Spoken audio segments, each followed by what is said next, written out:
Hey guys, Matt from Mr. Matt's Arcade here. Today I'm going to give you a demonstration of how my portable control panel works.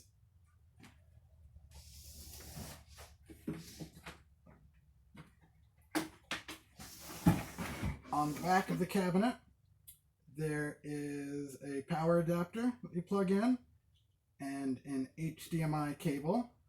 And you want to make sure this cable is plugged into the top USB port. On the back, there's also a settings button and a volume. And over here is the power switch.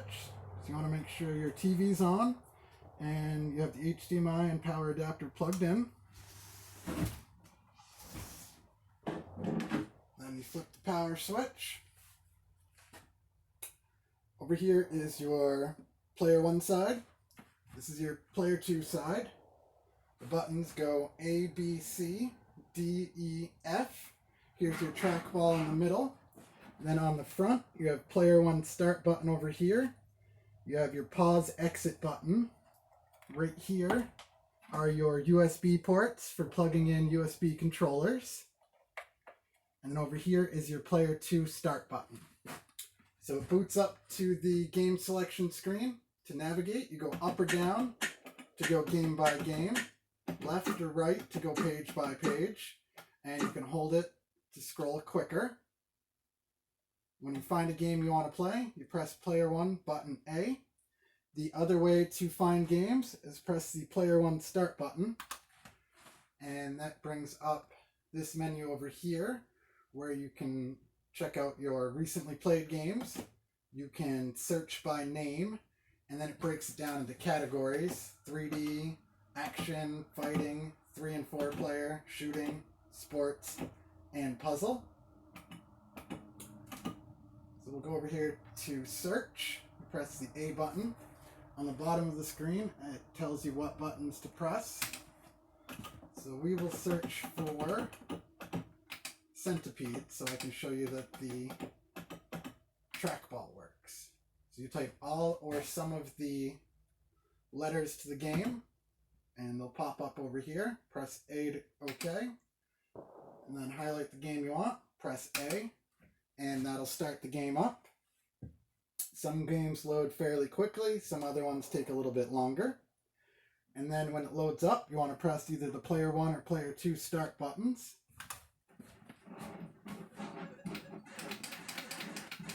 And as you can see, the trackball works well.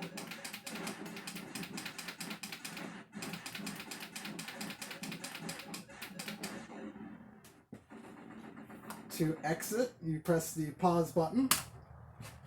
And some of the games support save state and load state. So if you did save state and then went back in later and did load state, you could pick up right where you left off. And go down to exit, press the A button, and that'll kick us out back to the main menu. A lot of the games use the bottom 3 buttons, A, B, and C. Some of the fighting games and console system games use all of the buttons, A, B, C, D, E, F.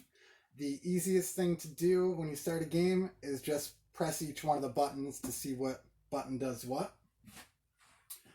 This board is the CX board. Comes stock with 2,800 games, which is mostly arcade, and then a mix of some Sega Genesis and Super Nintendo games. And then I've added about 300 other games to this board. So I'll scroll down and show you some of those real quick.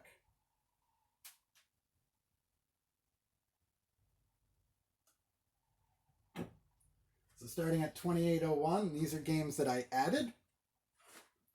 The added games will not show up in the category or the search function. You just have to scroll to the end of them. So here is some more. There's a lot more trackball games right in here. And then I've also added some good arcade games that were missing. Some classics like Defender, Joust. Then I added some better versions of Mortal Kombat. And then after the arcade games, here is the added console games. So we have Nintendo,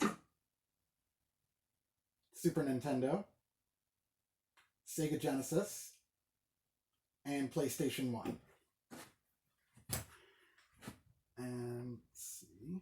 And then on the back, if you press that settings button that I showed you, that will bring you into the settings menu. There's a few things in here to show you.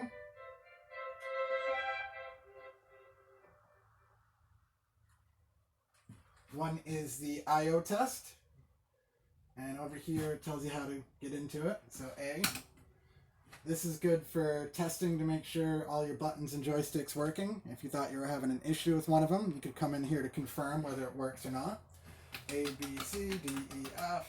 A, B, C, D, E, F. Up, down, left, right. Up, down, left, right.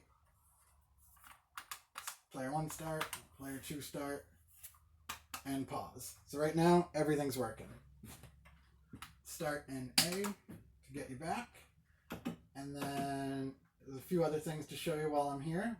In the system config, in here, there's a few different things. One is quality optimization, which adds kind of a smoothing filter. It's supposed to make the games look a little bit better on the newer screens. Some games it looks good, other games not so great. So that's just something for you to play with. And then also there's a scan line filter, which is supposed to try to recreate the original CRT scan lines. Again, looks good on some games it doesn't. So it's just another thing to play with and kind of your personal preference. And then the one all the way down to the bottom is Gamepad Settings. This is where you would switch it for having the gamepads either act as player 1 and player 2, or switch it so they're players 3 and 4. Right now it's on players 3 and 4. And then start goes back. The other thing to show you is game settings. In here you can edit the difficulty and lives of some games. You can edit the games list, and you can edit the favorites list. So if we go to edit games list, you could hide games from the list. So if there's games you weren't going to play, games you didn't want your kids to play, or whatever, you could go through and hide them. And then if we restarted it, those games would no longer display. And start goes back. The other thing is edit your favorites list. In here you could go through and mark a game as favorite. Puts a little star next to it. And then if we restarted the system, those games would be at the beginning of the list. One thing to note is these settings only work on the stock 2800 games, not the added games. And that's about all to show you in here. When you're all done, you go down to Save Settings. Save Settings and Reboot. And now, if you had made any changes, they would show up here. To use the USB gamepads, you open this little cover. It exposes 2 USB ports. You plug in the included USB gamepads.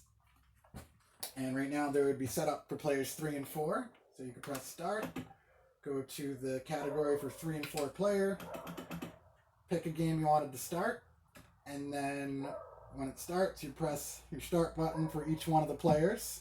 So player 1, player 2, and then the start button on the controllers if you wanted 3 and 4 to join in.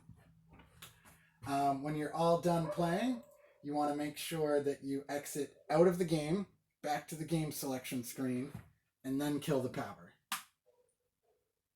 And that's it. Hope you guys like it.